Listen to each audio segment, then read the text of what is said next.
कभी रामावतार की सीता की सहेलियां सब हैं, जिनके हृदय में यह भाव उत्पन्न हो गया था कि काश ऐसा वर मुझे भी प्राप्त होता।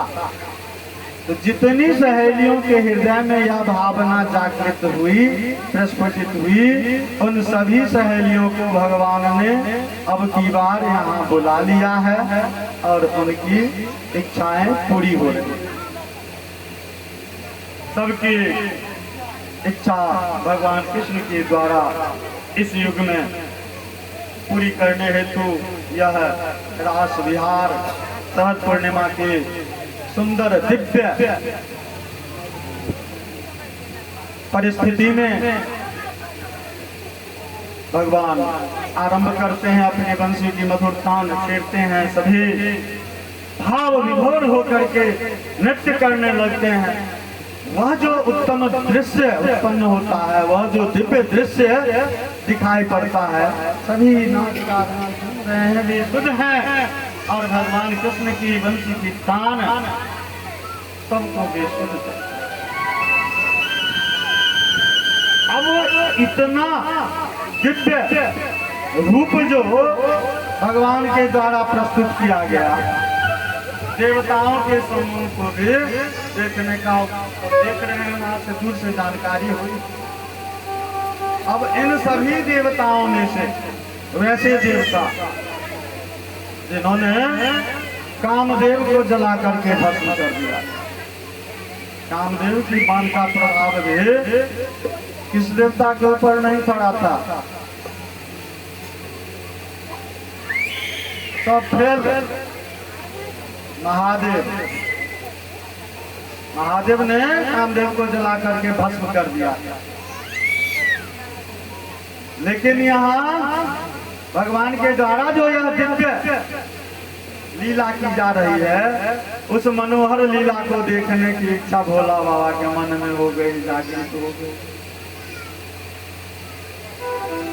अब भोला बाबा की इच्छा जागृत हुई, भोला बाबा देख रहे हैं कि इस अनुपम दृश्य को देखकर नारायण बंसी बजा रहे हैं, नारायण नृत्य कर रहे हैं और उनके साथ समस्त गोपियों की भाव भरी प्रस्तुति हो रही है।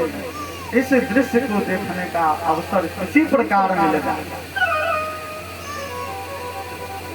माता पार्वती से कहते हैं, बहुत ही अल्लाह बाबा अगरदानी हमेशा भंग धतूर खाते रहते हैं, तो पानी भी उतना प्रभावपूर्ण नहीं निकलता है। लेकिन अब अभी दिव्य अलौकिक दृश्य को देखने की इच्छा है। बहुत मधुर वाणी से काम निकालना रहता है, तो सभी पुरुष इसी तरह का व्यवहार करते हैं, मीठी वाणी से अपनी गृहिणी के साथ बातचीत करते हैं। तो ठीक उसी प्रकार महादेव पार्वती से कहते हैं, प्रिय। अब पार्वती माता कहती है कि लगता है आपकी कुछ उत्कंठा है, आपको हमसे कुछ सहायता की जरूरत है, ऐसा होता है। भगवान कहते हैं कि हाँ, इच्छा तो है और इस इच्छा की पूर्ति आपकी सहायता के बगैर नहीं हो सकती। आप ही मेरी इस इच्छा को पूरा कर सकती। माता कहती है, क्या इच्छा है? भोले बाबा कहते हैं कि देखिए, वहाँ नारायण जो है ब्रज में रात विहार कर रहे हैं, अलौकिक रूप है, दिव्य रूप है, तो वहाँ जाने की इच्छा। माता कहती हैं कि बाबा अधरदानी, हे भोले, आप इस इच्छा को अपने मन में क्यों पाल ली? कौन सी बीमारी आप रख लिए? हटाइए इस बीमारी को मस्तिष्क से। महादेव कहते हैं, क्यों? माता कहती है कि आप देख रहे हैं, आपको सब कुछ दिखाई दे रहा है कि वहाँ केवल महिलाएं, ओनली फॉर लेडीज वाली व्यवस्था है, जेंट्स का नो एंट्री, प्रवेश निषेध। तब आप कह रहे हैं कि वहाँ चलने की इच्छा। बाबा कहते हैं, किसी भी तरह मेरी इस इच्छा की पूर्ति कर दो, तुम जो कहोगी उसके बाद सब भांग खाना छोड़ दो। यात्रा। बाबा सब कुछ जो परिस्थिति उत्पन्न होती है, बाबा ने हम लोगों को सीख दे दिया है।